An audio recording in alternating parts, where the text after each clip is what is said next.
വയോധികനെ ഇടിച്ചു നിർത്താതെ പോയ ലോറി കണ്ടെത്തി ആലപ്പുഴ പുന്നപ്ര പോലീസ്. ശാസ്ത്രീയ അന്വേഷണത്തിലൂടെയാണ് ഡ്രൈവറെയും ലോറിയെയും മലപ്പുറത്തു നിന്നും പോലീസ് പൊക്കിയത്.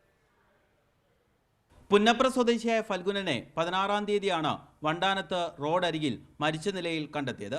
ശരീരത്തിൽ കാര്യമായ മുറിവുകളില്ലാത്തതിനാൽ അപകടമരണമാണെന്ന് സംശയമില്ലായിരുന്നു. എന്നാൽ പോസ്റ്റ്മോർട്ടത്തിൽ ഭാരമുള്ള എന്തോ ഇടിച്ചത് മൂലം ആന്തരികാവയവങ്ങൾക്ക് ഉണ്ടായ ക്ഷതമാണ് മരണകാരണമെന്ന് വ്യക്തമായി. തുടർന്ന് അപകട സ്ഥലത്ത് നടത്തിയ പരിശോധനയിൽ ഒരു ലോറിയുടെ ഹെഡ്ലൈറ്റിന്റെ ഭാഗങ്ങൾ കണ്ടെത്തി.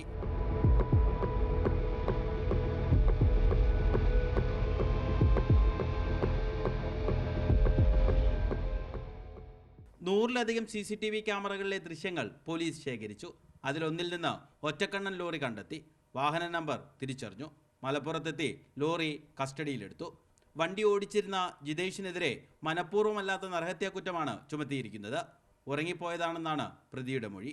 മാതൃഭൂമി ന്യൂസ്, ആലപ്പുഴ.